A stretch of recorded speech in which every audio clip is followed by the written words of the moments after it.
and welcome back to the reading vlog.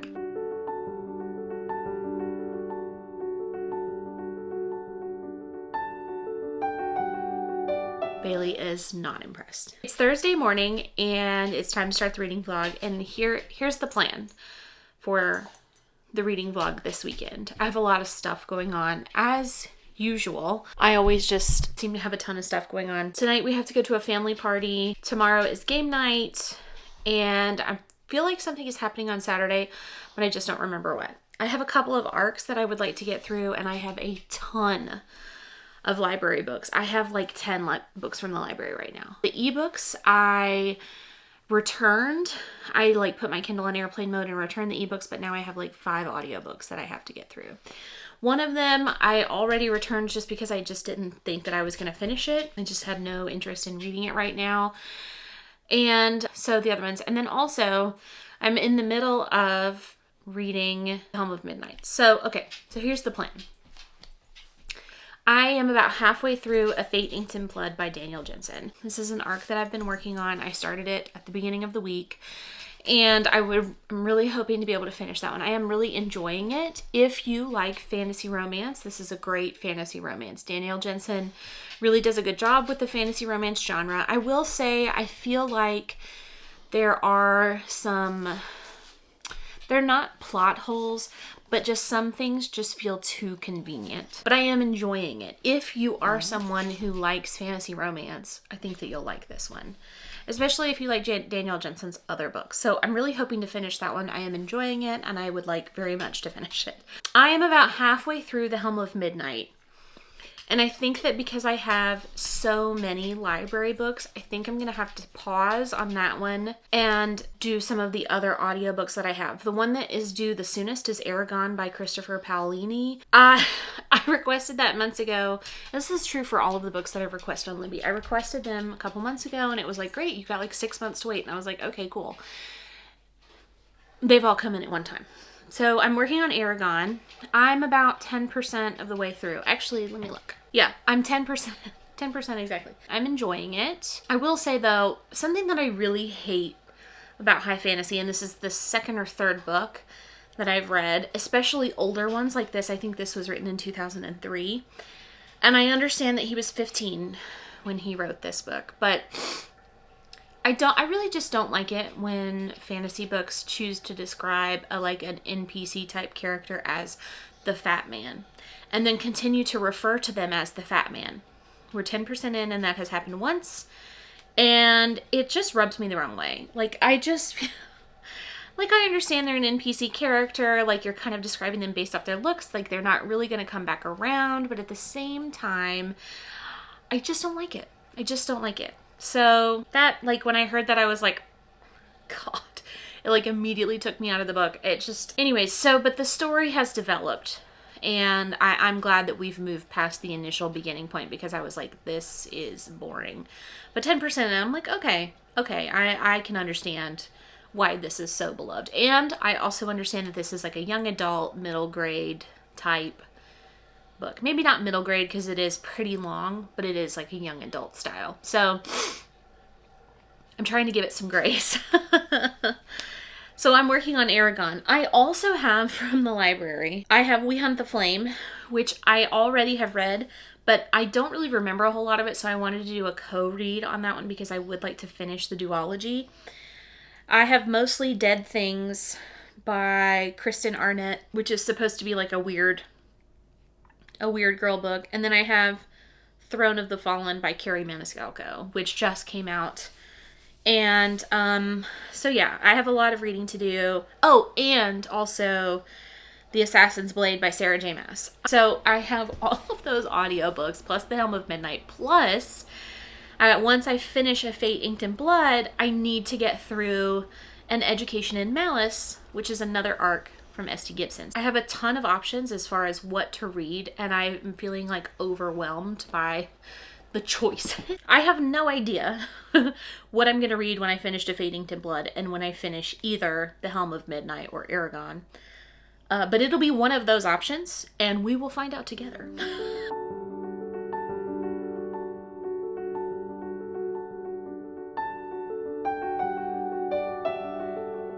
Okay, so it is now Friday morning. It's about 11 a.m.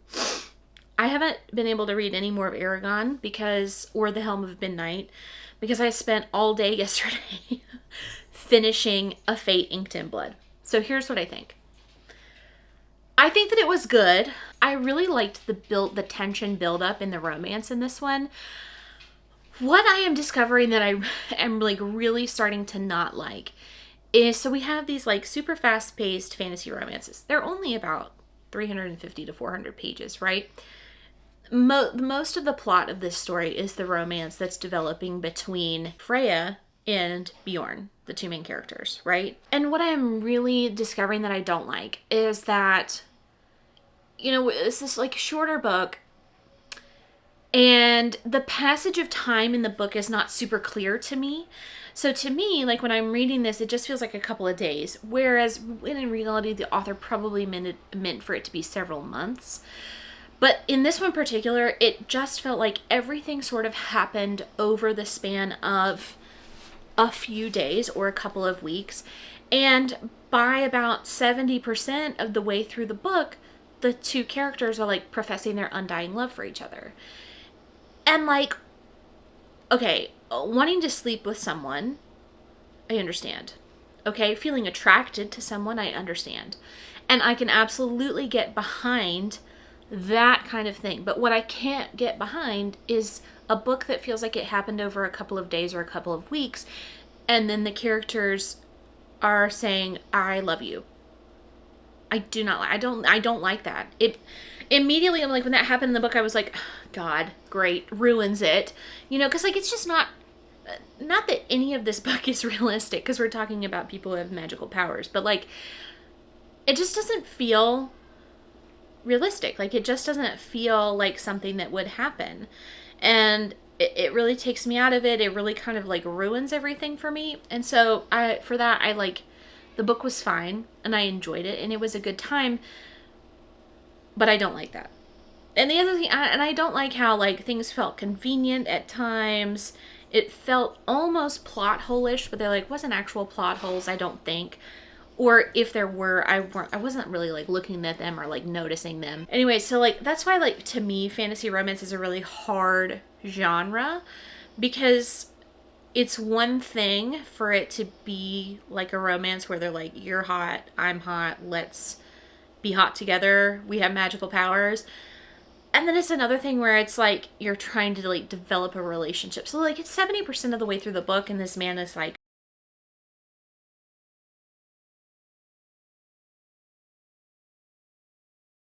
to me, like that's how it felt. I don't know. So it was good, and if you like Danielle Jensen's other books, you will like this. If you like fantasy romance as a genre and that's what you're used to reading, you will like this. However, if you are coming from a high fantasy world, like if you're a high fantasy reader, you might not like it. It might, especially if you're coming from high fantasy, I don't think that this is a good place for you to like touch your toe into fantasy romance. Or if this is where you choose to start, you just need to remember that it's not like, there's a lot more world building in high fantasy most of the time. Usually there's like no romance. So, if you were going to tip your toes into fantasy romance as a genre, I would start with One Dark Window and Two Twisted Crowns, or The Serpent and the Wings of Night. Although the second book was kind of garbage. The Ashes and the Star Cursed King, that was kind of a garbage book, but The Serpent and the Wings of Night was really good. Anyways, finish that. I am now moving on to ebook reading. I am working on an education in Malice. I read the first chapter, and in typical ST Gibson fashion, the writing is beautiful. I have like a very clear picture of what our main character Laura is doing in this first chapter. It's dark academia.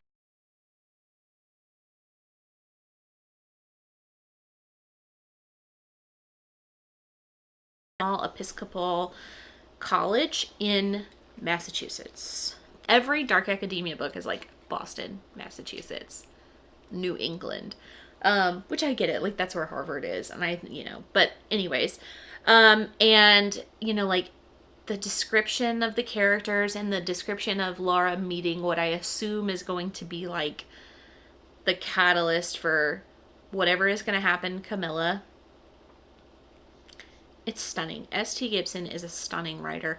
And like she described it, and the way that she described it, I immediately felt that. Like I knew what it was like to be young and to go to a party and to meet someone who like really like sucks you in to just their whole vibe. To be like completely enamored with someone just like from first seeing them. So I think I'm going to enjoy this. I'm about 5% of the way through that, just one chapter. So I think it's going to be a shorter book, hopefully, because then I'll be able to get through it.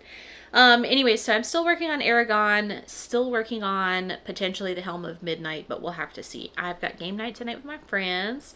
I have some stuff to do around the house, as usual, some cleaning and some laundry and stuff like that. And I'm still working on my library room, which is the room that I'm in now. It's a disaster behind the camera. This looks nice. The rest of the room, hot garbage. So I would like to get some of that done today, but we'll see. Hey, Olive. Anyways, I will be back when there is more to update.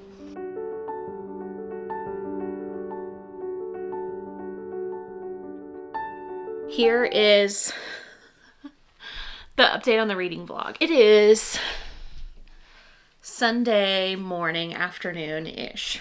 I finished An Education in Malice. I read a ton yesterday, and then to this morning, my husband and I alternate mornings to sleep in, and this was my morning to sleep in, but I don't actually ever sleep in because I wake up when the sun comes up and I'm just awake. So I laid in bed and read for a couple hours, and I was able to finish it. Oh, hey, Billy. I took this morning, and I was able to finish the book this morning. I really enjoyed it. I love ST Gibson's writing. She is a great writer, and I just really love her exploration. In the 2 books of hers that I've read, she always like really explores love and obsession and like kind of the border between the two. It's another really great book from ST Gibson. So it was phenomenal. It was a really great read. Now, somebody needs to take my NetGalley away, because for some ungodly reason, I decided that I wanted to request an arc of Feybound, which comes out in 2 weeks, and The Tainted Cup, which comes out in about 3 weeks. So now I have to read those. I have so many books to read. I also went to McKay's. My husband and I go every weekend.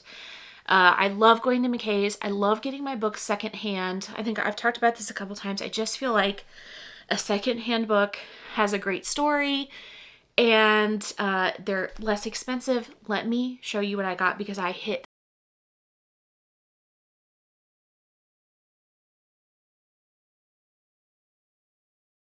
this is in really great shape. I have been co-reading the audiobook with this.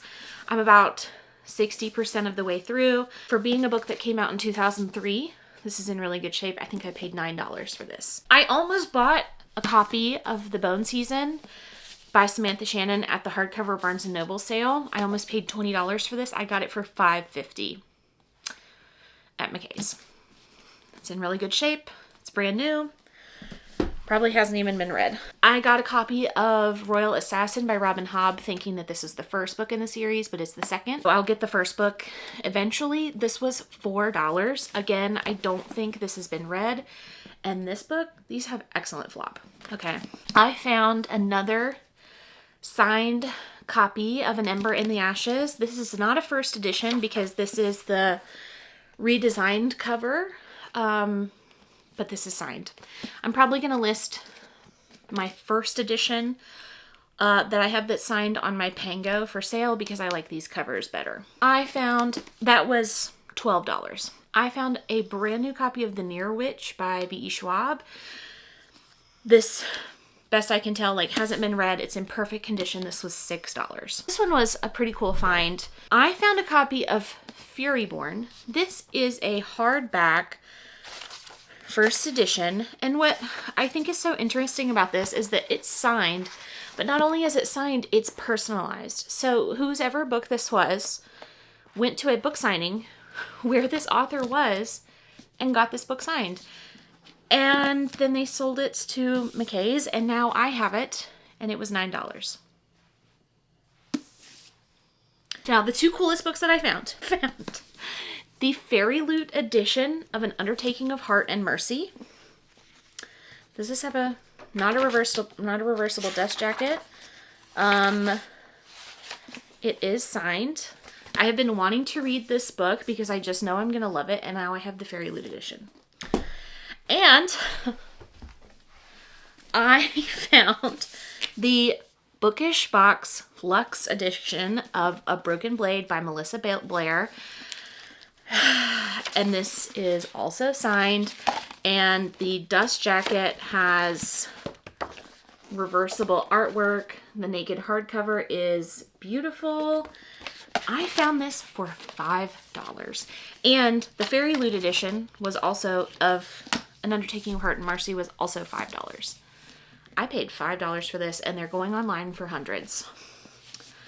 I love this book, so I don't think I'm going to sell this copy, but depending on if I like The Undertaking of Heart and Mercy, I may sell that one. So that's my haul from McKay's. That's the update on the reading. Listen, if you've got a used bookstore near you, you really need to check it out. So I will be back when there's more to update on the reading.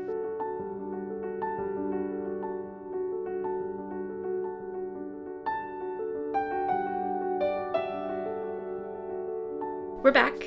It is Monday morning. It is the end of the reading vlog. So let's do a quick recap of everything that I read. I started with The Fate Inked in Blood, and I already went over that in detail. I enjoyed it, but as far as a book that does something new or different, it is not one of those. But if you enjoy fantasy romance, you will enjoy that book. I finished An Education in Malice, and again, ST Gibson has just knocked it out of the park with another beautifully written book. I had so many thoughts and emotions when I was reading this. I could really put myself in the shoes of the characters and how they were feeling. Her writing is beautiful, or her ability to tell a story is beautiful. The only problem that I had with this one, and it kind of knocked my star rating down just a little bit, was that I felt like the ending was really rushed. And the whole book, and this is sort of true of ST Gibson's writing, the two books that I've read, it's kind of meandering, and it's just a really good exploration. But when it came down to the plot and the story part, I wish that it had been drawn out, the ending had been drawn out a touch more. It felt like it wrapped up really quickly when it was done, and I wanted more because I was really enjoying the characters. I was really enjoying the writing, etc. So that was my only qualm with An Education in Malice. I finished Eragon. I have seen people talking about this, and most people love it, and the people who didn't love it were it wasn't very good. It reads really young, but I was shocked that this was written when Christopher Paolini was 15 years old. Yes, it is very similar to other high fantasies like Lord of the Rings, like The Wheel of Time, in that, there's dwarves, there's elves, there's humans. There is a kind of a monster creature that's under the control of the bad guys, and there's dragons. It sort of felt that way. However, I don't like Lord of the Rings. I tried to read it. I wasn't into it. I decided to DNF The Wheel of Time, and I really enjoyed this. I thought this was really great, and there were some parts of it that did feel immature, but those were way overshadowed by the other parts where I was I can't believe a 15-year-old wrote this. Where it was so, interesting the way that he was, grappling with some of the things that he was having to do in this book. And I just thought this was really good. If you like high fantasy, you're gonna love this. And I am really excited to keep reading this series. I felt like it was really well written and really well crafted. I will say, if you don't like a quest fantasy, you're probably not gonna like this. This is a very quest heavy fantasy. There was a lot of travel in this, but things were happening while they were traveling. And then the other thing that I didn't like about this, and this is my same qualm with The Dowry of Blood, is I felt like the ending was wrapped up too quickly. The ending of this book happened in about 10 pages, but it was a really good setup for the next book. So this was great. I really enjoyed this. This is a great reading weekend. I read a good trashy fantasy romance, I read something new, and I read a high fantasy. This is like a really great start to 2024 for me. So, not to mention the amazing books that I found at my case. So that's it for the reading vlog. I will see you in the next video. Coming out on Tuesday is my favorite romantasy books, all of my romantasy book recommendations. And there's gonna be some good stuff about like if you want an intro into the genre, if you're coming from like high fantasy and you want to dip your toes into romantasy, where I think a good place to start is. So yeah, and I'll be back in the next video. So bye.